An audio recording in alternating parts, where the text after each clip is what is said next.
So this is the nervous system and the cells of the nervous system. And we're going to go into neurons and supporting cells. But to start off with, before we do that, I think there's some key terminology that we need to go over to keep in mind as we go forward in this chapter. There are a lot of confusing terms because they're similar in the nervous system. There's multiple ways that we segregate the nervous system. And having an idea of what these different terms mean to start off with, I think is very important in looking at what some of the different divisions that we have in the nervous system are. So anytime that we see neuro, this means the nervous system. So it means nerves or something to do with the nervous system. Neurology is the study of the nervous system. A neuron is a nervous tissue cell. Neuroglial are cells that support the neuron or the nervous system cell there. We have the central nervous system, which is made up of the brain and spinal cord that controls the nervous system. It's kind of considered like the master control center. We have the peripheral nervous system, and this has nerves that hook up to the brain and spinal cord and travel out into the body and the tissues. And it sends information to the central nervous system, things like touch, pressure, taste, sound, pain,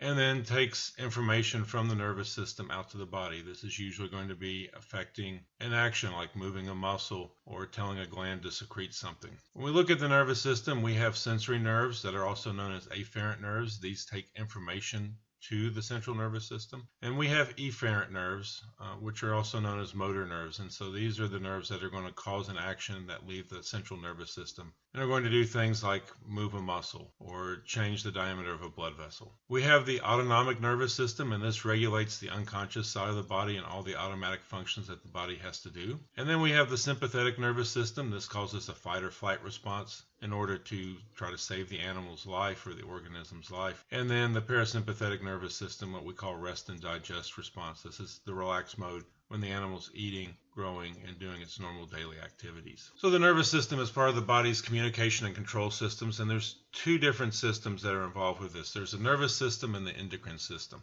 So the nervous system uses electrical impulses and chemicals to transmit signals across the body. And so there are hormones that are going to be transmitted from the end of nerves that are called neurotransmitters. And there's a lot of different neurotransmitters. There's things like epinephrine and norepinephrine, dopamine, serotonin. These are all different types of neurotransmitters produced by neurons that travel very, very minute short distances and leave the neuron and go to another neuron or to an effector cell like a muscle.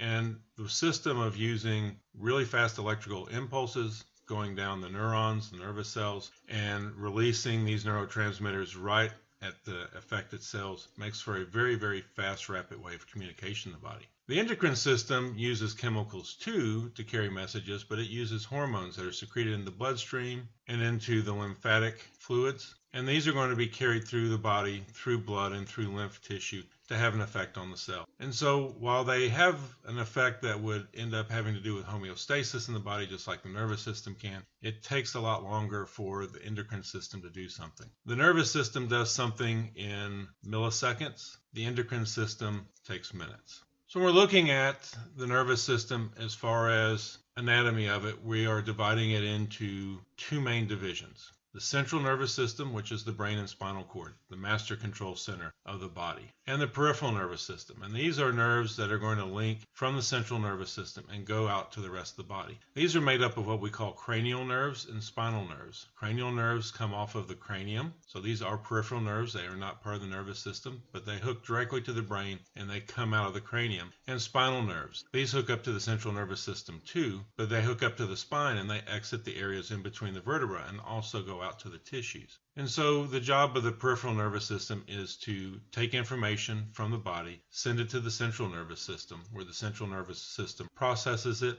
and then sends the information back out to the peripheral nervous system to cause an action within the body. We will get into other divisions we make in the nervous system that have to do with function of the nervous system. But as far as anatomy and structure, this is the way that we have divided it into these two main sections anatomically of the central nervous system with the brain and spinal cord and the peripheral nervous system made up of the nerves that exit the central nervous system and go out into the body. So the activities of the nervous system we can divide into three main areas. So we have sensory functions. So these are going to be things like touch, pressure, temperature, pain, sight, smell, smell, taste, sound. These are things that are sensed by nerves in the peripheral nervous system, and this sensory information is going to be taken through the peripheral nerves and sent to the central nervous system. When it goes to the central nervous system, we have what we call integrating functions. So this occurs within the central nervous system, and it includes things such as reflexes, modulation of signals, so the spinal cord deciding whether or not to tell the brain of certain signals that come in,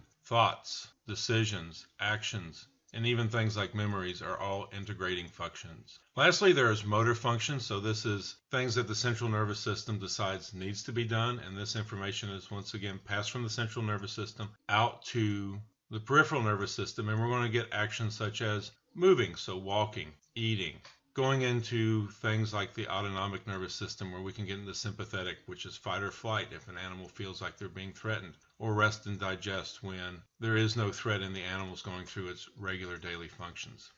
So when we start looking at what cells actually make up the nervous system, we're going to have the neuron, and this is the most basic functional unit of the nervous system. These cells have an extremely high requirement for oxygen and glucose. They do not live very long without oxygen, minutes at most, because they have no anaerobic metabolism capacities. They also have a very high dependence on glucose because they cannot use alternative metabolism pathways like the pentose phosphate shunt, for example, or using things like ketones in place of glucose for energy. When an animal is born, the neurons very quickly lose their ability to reproduce. So if a neuron dies, there is no way to actually replace it in the adolescent or mature animal. Certain processes, however, can be regenerated from the cells. So looking at things like some of our telodendrons or even a dendrite can be regenerated. Usually things like we'll learn about on the process as axons, those generally cannot be regenerated, nor can the soma or cell body. Many neurons have support cells known as neuroglial cells. Generally, when we look at the nervous system, the general ratio is there are 10 neuroglial cells to 1 neuron. So neuroglial cells way outnumber our neurons. And some of our extremely long neurons may have hundreds of neuroglial cells supporting them. Neuroglial cells are going to be attached to the axon area, and the key thing for these cells is they help to protect those really long axons from being damaged. And then they also have a very important support function in these really, really long cells to help them do their metabolic processes and their actions. So when we start looking at neuron structure, this is a typical neuron right here. We have the cell body that has the nucleus. It's going to have the mitochondria and all the different organelles within it. And the central cell body is usually known as the soma, which is what I generally call it during these lectures. But it also can be called the perikaryon. So there are two different names, perikaryon and soma. Coming off of the soma, we have these little processes that go out that are sensory. They're going to hook up to either other neurons, so other nerves, or they're going to hook up to other cells. So these could hook up to things like cells in the epithelium that would feel things like pressure or temperature. So there could be things like Passien's corpuscle or Meissner's corpuscles would be some examples of some things they could hook up to. They can hook up to stretch receptors in the intestinal tract. So they're going to hook up and they're going to be out there, and they're going to be what we call afferent. So they're going to be feeling for the signals and impulses that come in. And then exiting the soma is going to be the axon. And the axons, these can get quite long. There's axons in the body that can be nearly 3 feet, like the axons for the vagus nerve, or some of your axons that end up exiting with, say, your sciatic nerve that go from your back all the way down to your big toe. And these are going to have the neuroglial cells around them. In this instance, they're showing a swan cell. So these are going to line up along the axon. And so the axon takes the action of the cell body, what the cell body decides to do. And it's going to transmit that through an electrical impulse down to the end of the axons to what we call the telodendrons. And at the end of the telodendrons are synaptic knobs. And these synaptic knobs release chemicals known as neurotransmitters. And these neurotransmitters are going to have an effect on either other neurons by hooking up to other dendrites, or they're going to have an effect on specific cells in the body by releasing those neurotransmitter chemicals. So when we look at dendrites, they're multiple, they're branched, they spread out, and they're receiving information from other neurons or from other cells. and they actually take the signal towards the soma, and it's what we call afferent. It's going to bring it in. And they're going to sense things, once again, like heat, touch, pain, pressure, stretch. They play a very key role in what you're doing right now, which is hearing and seeing. Dendrites would actually hook up to the nerves in the back of your eye and carry that signal in, just like they hook up to different sensors in your ear, and they're going to carry that signal into the soma. From the soma, we have that axon, which is that really long process, and this is going to carry that information on to another location. If it is a motor nerve, it's going to carry this information down to a muscle. If it's a sensory nerve, it's going to carry this information back up into the central nervous system. If it's in the central nervous system, it's going to communicate with multiple nerves. And so this is going to be what we call efferent. It's going to exit or take the signal away from the cell body. And at the end of it, we have these telodendrons. These kind of spread out. They kind of branch like the dendrites up here do. The telodendrons do the same at the end of the axon. And at the end of them, we have the individual synaptic knobs, which release the neurotransmitters. And they're going to have an effect on either another neuron or an effector cell, like, once again, a muscle. So these would actually, we just learned about muscles, so these would actually hook up to individual motor units and affect individual muscle cells, making them contract or do an action. A lot of axons are myelinated, meaning that they end up having these neuroglia or neuroglial cells that are going to sit there and actually surround the neuron and do multiple functions. So one of the main functions is it actually speeds up nerve impulses. And we'll kind of get into that when we look at transmissions, but we have these little gaps here in between these cells called nodes of Ranvier, and so these end up making it to where it insulates the nerve and makes nerve impulses travel at an extremely fast rate. Also, these axons, they don't really have that much in the way of organelles within them, and especially really long ones, they need a lot of cells to help support and keep them alive in their metabolic function and to protect them from being damaged, because they're very long processes of the cell that would be very easy to get damaged, and so the neuroglial cells do this. And they bind extremely tightly to the surface of that neuron, and they wrap themselves around very closely to that axon. So this is a circular action they do to wrap around. We have two different types of myelinated cells. We have the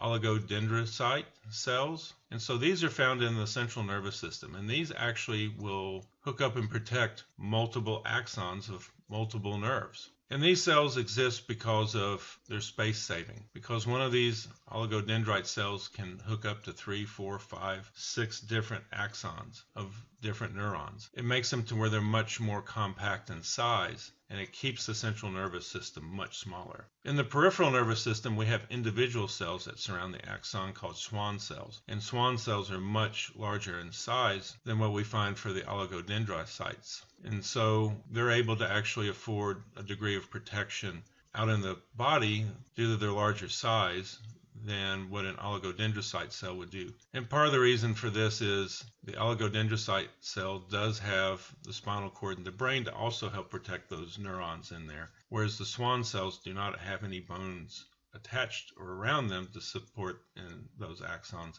so they have to do it all themselves, so they end up being a much larger cell. And so this would be a Schwann cell right here. That's a myelinated cell, and so you can see there's a much thicker size to it, and they have a nucleus, and they wrap themselves very tightly around these axons right here. We have the node of Ranvier once again in between them. That helps to really speed up this nerve impulse, just like putting a coating on the outside of wire to insulate it, to make it transmit a signal much faster, to make it pass electricity much faster with less resistance. So these actually help to protect those, once again, those axon processes, but not every single nerve in the peripheral nervous system is myelinated. And so we do have these cells, and they're usually associated more up at the skin, that do lack myelination, but they're very short neurons, and we call those C fibers or C cells. And they don't transmit a very long distance, and usually they've actually been found to be more associated with things like touch, temperature, and pain reception. So that is the initial introduction and overview of the nervous system.